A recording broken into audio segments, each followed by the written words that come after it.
Hello, welcome to May 2019 PS Plus Roundup. This month we had two indie games, and they were What Remains of Edith Finch and Overcooked. So if I start with What Remains of Edith Finch, it was developed by Giant Sparrow and it was 5.5 gigabytes to install, so fairly small. It's quite funny, when I was looking online, so many people were like raving about it, telling everyone else to like, if you got PS Plus, give it a go. And a lot of people were saying that they're not a fan of the genre usually, but they really enjoyed this one. Now, I don't know if I find that a bit of a surprise, because I am a fan of the genre, so I find it hard to see what it was about this particular game that was so much better than other walking sims. However, don't get me wrong, it was a really good game. It was actually, like, I played the first 40 minutes or something on my tryout of it, and then I did go on and play the rest all in one sitting as well. It's quite a short game, so it's kind of worth, it's kind of, if you're going to watch a movie, you can play that instead one time. It's just a new, different way of storytelling, for sure. It was like one of the most creative games I've played. It's hard to go into it without spoiling the rest of the game now that I know the rest of what happens. But from the first hour, you could already start to see that it was a unique way of storytelling. And I thought everything about it was pretty good. Like, the graphics were nice, the voice acting I thought was very good.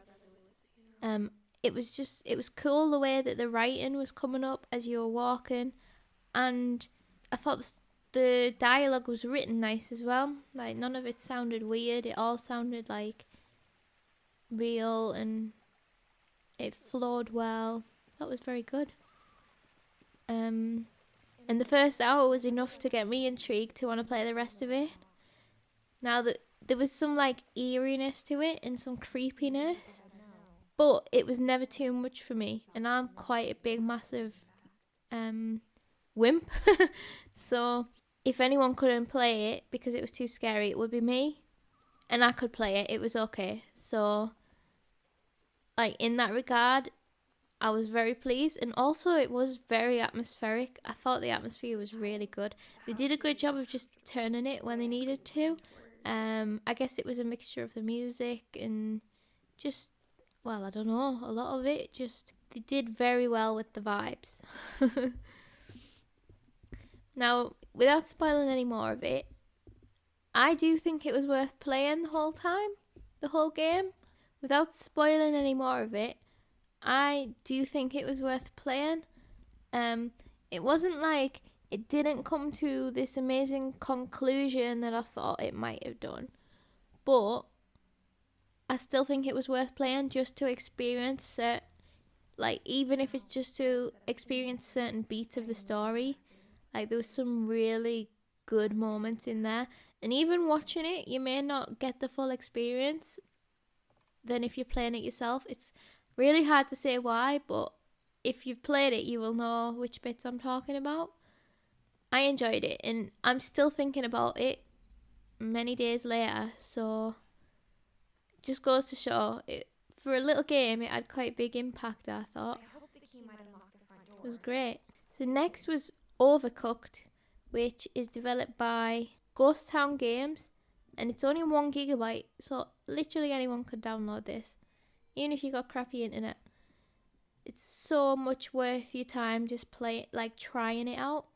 Like I did mention in the video, it can play, it's co-op, couch co-op, but you can have up to 4 players.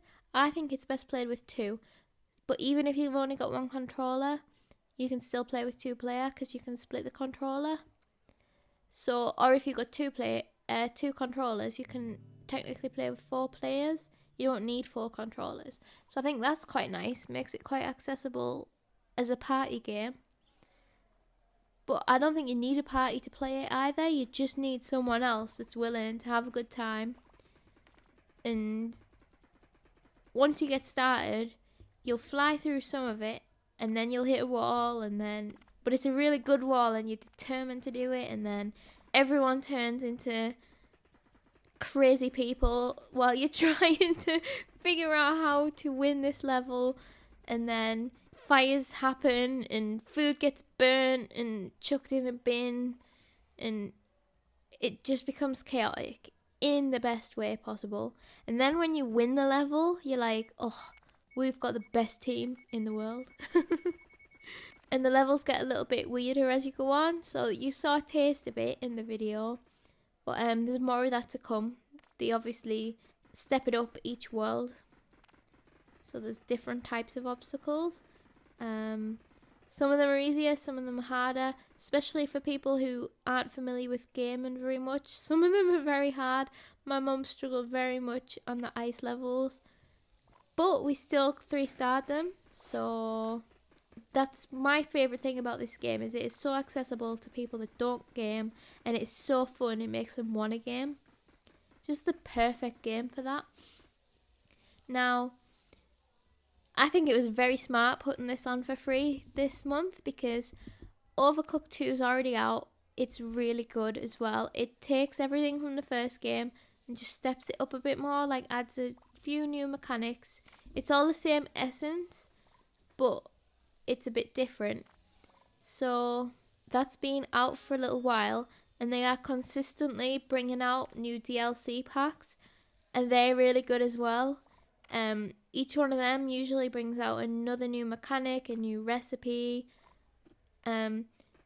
just to bring new flavours to the game, no pun intended. So if you've enjoyed Overcooked, I wholeheartedly recommend getting Overcooked 2, and like they've just released a season pass for the DLC, because it's not all out yet. They're just releasing it as and when, like every few months it seems to be. So I think it's worth getting a season pass. Personally, I bought it anyway because one, I wanted to support the developers, because it's an indie game. Like it's a 2-man team that makes it. Like that just blows my mind. And 2, because I just love the game so much. Like when there's DLC, I want to play it, and we have a brilliant time playing it together, me and my mom, and it's just memories that I'll never forget. And I'm so grateful to the developers for making this game just so that I have these memories, because it's brilliant times, man. So to sum up, play Overcooked. If you can hear that random noise in the background, it is my rabbit having a drink. I noticed this on some of my previous videos and I was like, oh my god. But yeah, it's the rabbit having a drink. So yeah, play Overcooked. Play What Remains of Edith Finch as well. To sum up the month, right, I understand that this is getting a bit controversial, because this month they said on the email that it's £22 worth of games, which it used to be like way more than that they would give you. However, even that's a stretch, because when I got Overcooked I paid about a £5, and I've seen What Remains of Edith Finch for under a tenner, so like that doesn't even add up to £22. But the thing is, does the value of the game matter that much versus the content that you've got?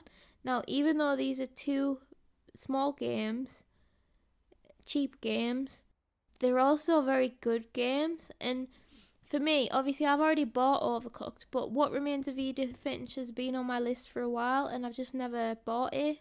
Well, it's kind of because I've still got other things in my backlog to work through before I start buying any new games. But it was on my list to buy, so I'm like super grateful to have been able to experience it for free, or for, with PS Plus.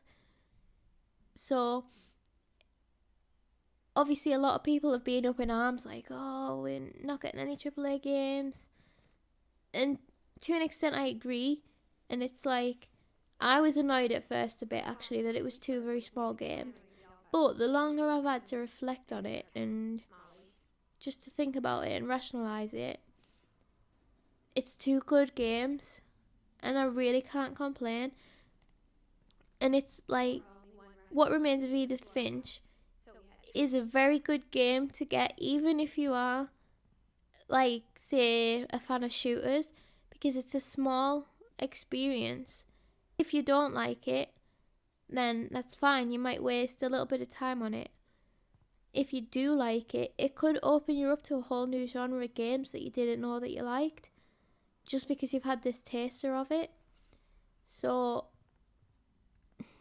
it's difficult to say. Like I say, I agree to an extent with people's criticisms, but I find it easier to deal with when it's two very good games that we've got, even though they're cheap. They're high quality.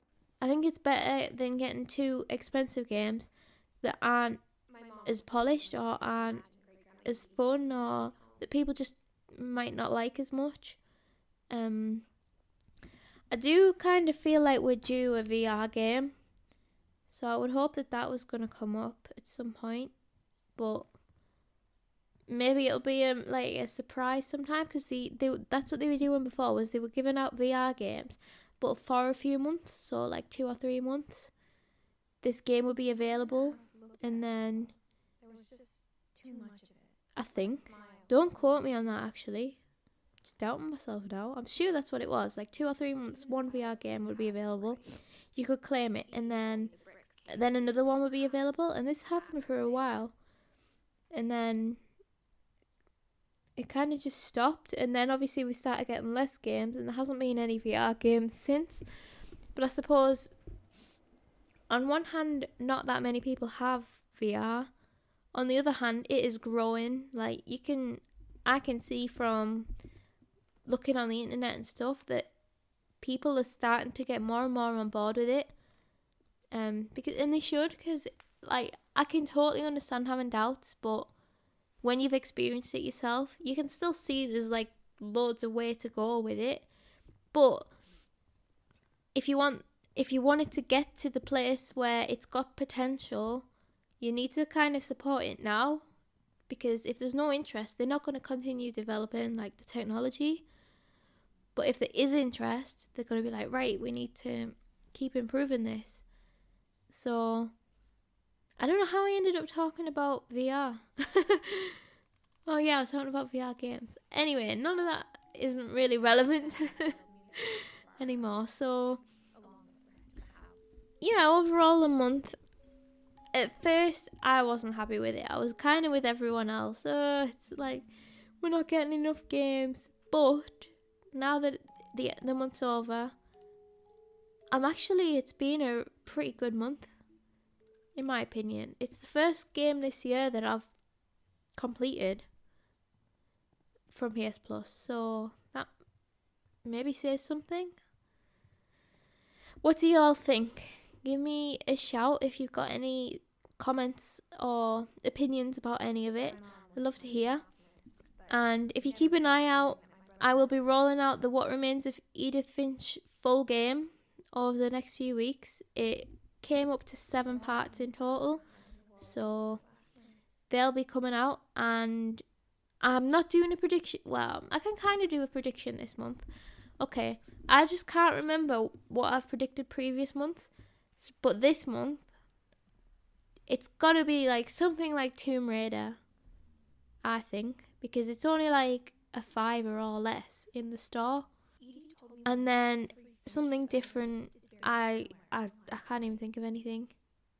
Maybe like another indie game, but like a puzzle or a platformer one, like, you know, like Inside or Limbo or one of them types of games. I've never played them, but maybe we could get something like that. Unravel, that would be nice. Ooh, I hope it's Unravel. Yeah, so that's going to be my predictions. Tomb Raider and Unravel. Is it called Unravel or Unraveled? You know, the little yarny thing. That's my prediction. Right. Thanks for watching, and I will catch you next month. Bye.